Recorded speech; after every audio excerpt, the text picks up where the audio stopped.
일하고 있지. 뭘 하긴 이것저것 하고 있지 사무실에서. 네, 안녕하세요. 김천 세무사입니다. 5월이 시작되었는데 아직 종합소득세 준비를 못 하셨나요? 18가지 절세할 수 있는 방법을 준비했습니다. 클립으로 나눠서 준비를 했고요. 이 영상 끝까지 보시면 조금이라도 절세하시는데 도움이 되실 겁니다. 바로 시작합니다. 일단 종합소득세 소득의 구분부터 좀 해보겠습니다. 이게 지피지기면 백전백승이라고 했어요. 좀 종합소득세를 어떻게 소득이 구분되고 어떻게 계산되는지 조금은 아셔야 합니다. 자, 이자소득이라는 거는 금전을 대여했을 때 수취하는 소득이죠. 그리고 비슷한 게 배당소득이 있습니다. 주식이나 지분을 투자해서 정기배당, 분기배당으로 얻는 소득이죠. 이 두 개가 금융소득인데 2천만 원 넘으면 합산을 하셔야 되고 2천만 원이 안 되면 분리과세로 종결이 되실 겁니다. 그리고 사업, 말 그대로 우리는 사업해 그런 소득이긴 한데 반복적 영리성을 갖고 하시는 그런 행위로서 얻는 소득을 사업소득이라고 합니다. 자, 또 근로소득, 우리가 회사를 다니거나 어디 가서 일을 하시면서 근로 제공의 대가로 얻는 소득을 근로소득이라고 하죠. 아마 근로소득만 있으셨던 분들은 연말정산으로 소득세 신고 의무가 종결되었을 건데 이외에 다른 소득이 있으신 분들은 합산 신고를 하셔야 되고요. 연금소득은 사적연금이나 국민연금 등으로 받으시는 소득을 말합니다. 기타소득은 이 범주에 들어가지 않는 소득을 합쳐서 기타소득이라고 하는데 분리과세로 종결되기도 하지만 300만 원이 넘으면 합산을 하셔야 됩니다. 자, 다시 한번 설명드리면 제가 방금 말씀드린 소득을 다 합쳐서 종합소득이라고 합니다. 그것들을 기본공제, 추가공제, 연금보험료공제, 각종 공제를 하고 나면 우리가 아는 종합소득세 과세표준이 나오는데요. 여기다가 다단계 누진세율이라고 하는 세율을 적용해서 산출세액을 계산을 합니다. 10억이 넘어가면 45%, 지방세까지 49.5%를 적용받아. 그러면 10억이 넘어가면 일괄적으로 49.5%를 적용하냐? 그건 아니고 가령 12억의 과세표준이 있다. 그러면 10억을 초과하는 그 2억에 대해서 45%를 적용한다는 겁니다. 다단계 누진세율이라는 것을 생각해 보시면 되고요. 자, 다시 한번 말씀드리자면 소득 유형을 식별하십니다.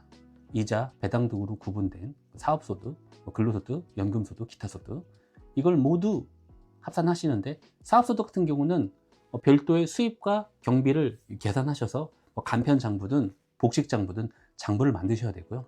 여기서 각종 소득공제를 적용하고 종합소득세 과표를 결정하고 세율을 적용합니다. 이 정도는 컨셉을 아시고 종합소득세를 준비를 하시는 거고요. 자, 두 번째, 미리미리 준비하셔야 됩니다. 바쁘다는 이유로 영상이 좀 늦었는데요. 저처럼 그러지 마시고 지금이라도 이 영상 보시는 순간부터 준비하셔야 됩니다.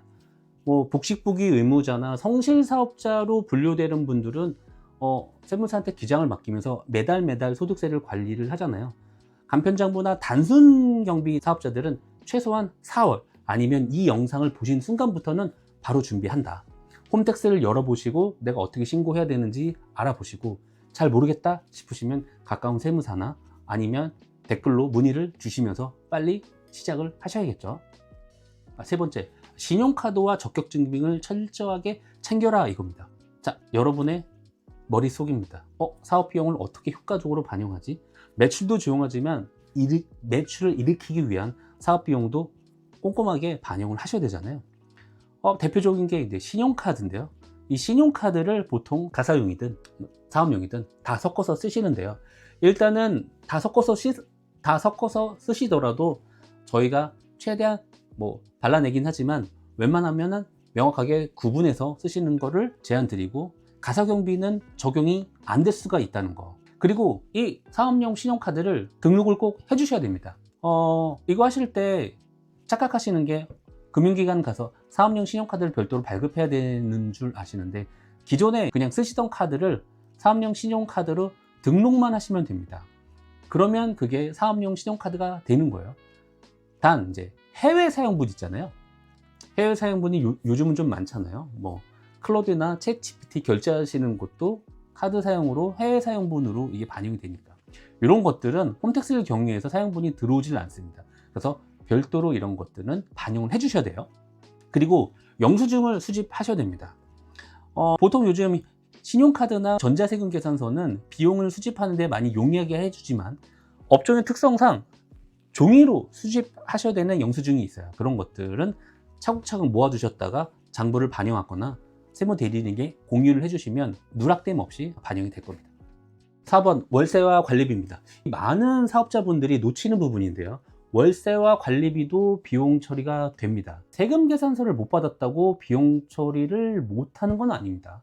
대체적으로는 세금 계산서를 받지만 임대인이 만약 세금 계산서를 발급을 안 해주거나 못 해주거나 간이 사업자일 경우 여러 가지 사유로 적격 증빙을 발급 못하면 임대차 계약서와 통장에서 출금된 내역을 바탕으로 비용 처리가 가능합니다. 역시 관리비도 마찬가지고요. 그렇기 때문에 관리비 영수증이나 돈을 지불한 내역만 있으면 이거 역시 비용 처리가 가능하기 때문에 관리비 영수증이나 돈을 지불한 내역이 있으시다면 꼭 비용 처리를 하시면 되겠습니다. 아니면 세무대리인에게 꼭 공유를 해주시고요. 이런 작은 비용들이 모여서 큰 절세 효과가 되기 때문입니다. 이런 부분까지 꼼꼼히 챙기는 거 상당히 중요합니다. 5번째, 경조사비입니다. 일반 경조사비, 신용카드 사용 필수, 결혼식이나 부고 관련된 거, 현금 사용이 인정이 되는 부분인데요. 좀 특수한 한국 사회의 문화를 반영한 세법상의 비용 인정 부분인데 일반적인 접대비는 신용카드 사용이 필수적이에요. 하지만 경조사비는 현금 사용이 인정됩니다. 현금으로 지출한 경조사비 건당 20만 원까지 비용이 인정되고요. 청첩장이나 부고 문자를 캡처해서 보관해 주시면 됩니다.